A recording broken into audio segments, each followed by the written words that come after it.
Jóvenes, qué gusto saludarlos para este medio.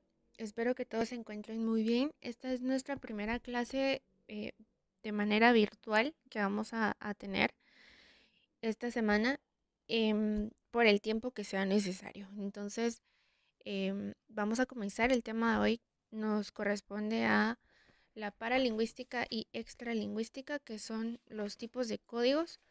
Vamos a retomar la lingüística, que ya lo habían leído ustedes antes en su guía, pero la vamos a retomar para ampliar más.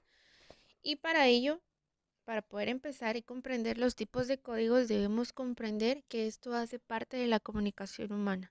Y en este sentido debemos identificar qué entendemos de la definición. Tenemos que, vamos a ver que lo vean más amplio.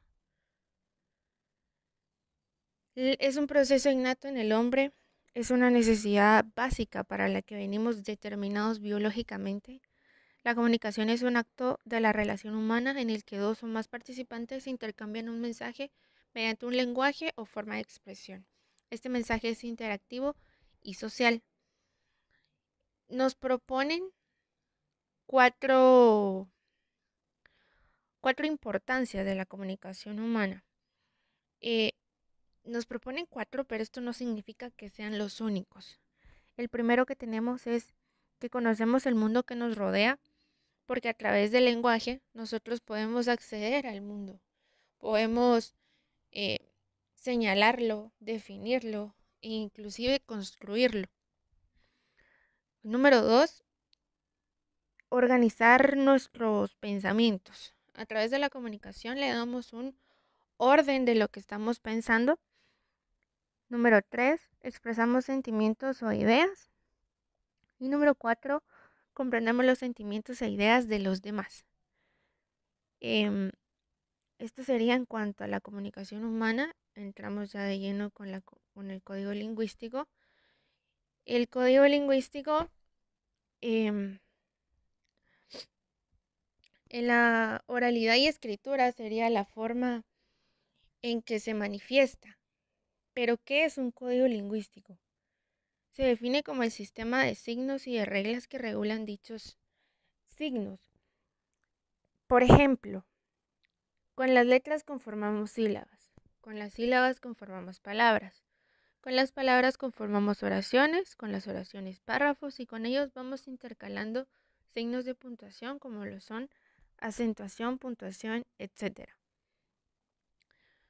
Ahora bien, importante en el caso del español, un ejemplo sería las 22 consonantes y 5 vocales, es decir, el abecedario. No es el único que existe, pero sí podríamos mencionar que es un ejemplo del código lingüístico. También los elementos fonéticos. ¿Por qué? Porque el seleccionar consonantes, que ya formamos palabras, pero para esto necesitamos elementos fonéticos, es decir, los sonidos de cada consonante para poder entablar una comunicación con alguien.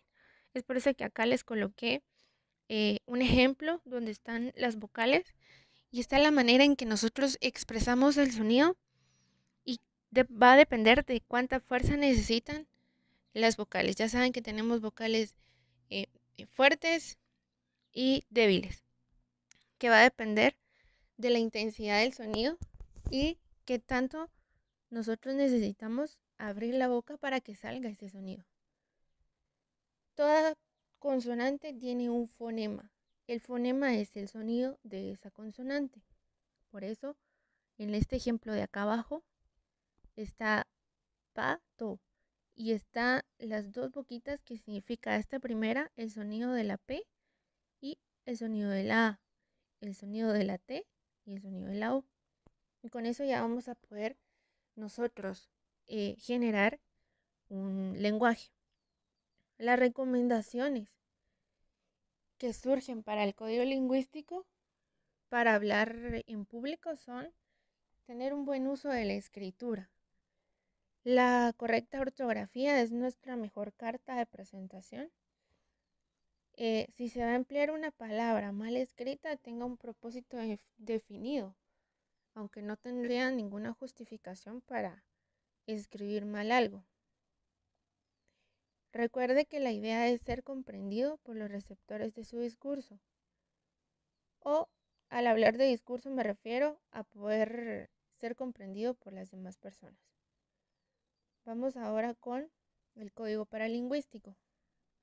Este es un código de signos alternos, por lo que generan, por lo general, no verbales, los cuales acompañan al código lingüístico y complementan la comunicación, especialmente la interpersonal.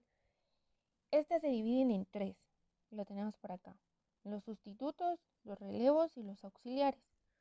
Los sustitutos es un sistema que se utiliza a cambio de otro, es decir, lo voy a cambiar, lo voy a sustituir. En el ejemplo que tenemos acá, en el caso del español, para la palabra agua, tenemos que cada uno de los elementos tiene su correspondencia a nivel oral. Es decir, tenemos que agua contiene 4 elementos, es decir, 4 consonantes.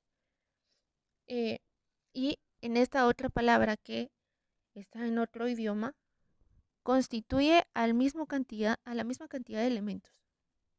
¿Sí? Sin embargo, en otros idiomas, por ejemplo, un signo tiene su realización a través de diferentes elementos que son orales. Por ejemplo, en chino, tenemos que así se escribe la palabra agua, pero al pronunciarla se dice shui. Shui, 3 elementos, y a la forma de escribir, uno solo. Entonces, existe un cambio, no es exactamente igual, y va a depender de la forma en que ellos están acostumbrados y las reglas que ellos manejen. Esta sería una forma de explicar lo que son los sustitutos del lenguaje. Ahora con los relevos, tenemos acá el lenguaje de señas que también incluye sustitutos, porque como en la última imagen, un solo signo puede representar varios elementos. Por ejemplo, concentrada que tenemos acá abajo, solo necesita 2 movimientos leves de las manos, mientras que al nivel de escritura se necesitan de 10 a 11 elementos, es decir, consonantes. ¿Qué son los relevos? Los relevos son los que cambiamos el español, los que no cambiamos en el español, sino simplemente los representamos con un sistema alterno que le va a ayudar a una persona, por ejemplo, con dificultades físicas. Esto sería en cuanto al código paralingüístico. Como código extralingüístico tenemos que, a ver, por acá, son códigos que aunque tienen un poco más de autonomía, porque no deben esperar a que los códigos lingüísticos y extralingüísticos se desarrollen para que pueda ser efectivo.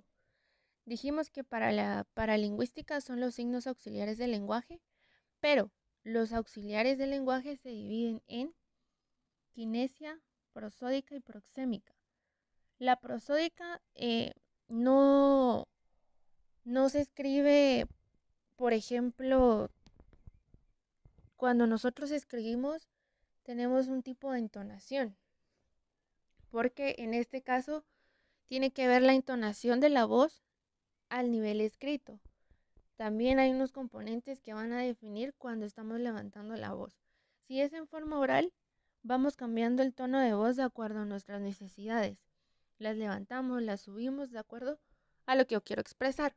En lo escrito hay elementos que muestran si estamos preguntando o si estamos hablando con sarcasmo o si estamos levantando la voz. En el caso de escribir con mayúscula, estoy dando a entender que estoy gritando. Entonces, la kinesia o kinésica tiene que ver con la expresión corporal, con los gestos. Y nosotros podemos expresar mucho con nuestro cuerpo, acompañado de lo que estamos diciendo. Cada movimiento que realicemos con nuestras manos, nuestros pies, van a generar ya sea dificultad al entender el mensaje o ya bien genera empatía. Y por último tenemos la proxémica. La proxémica tiene que ver con la proximidad, la distancia que ésta está entre dos o más personas al atravesar cierto espacio.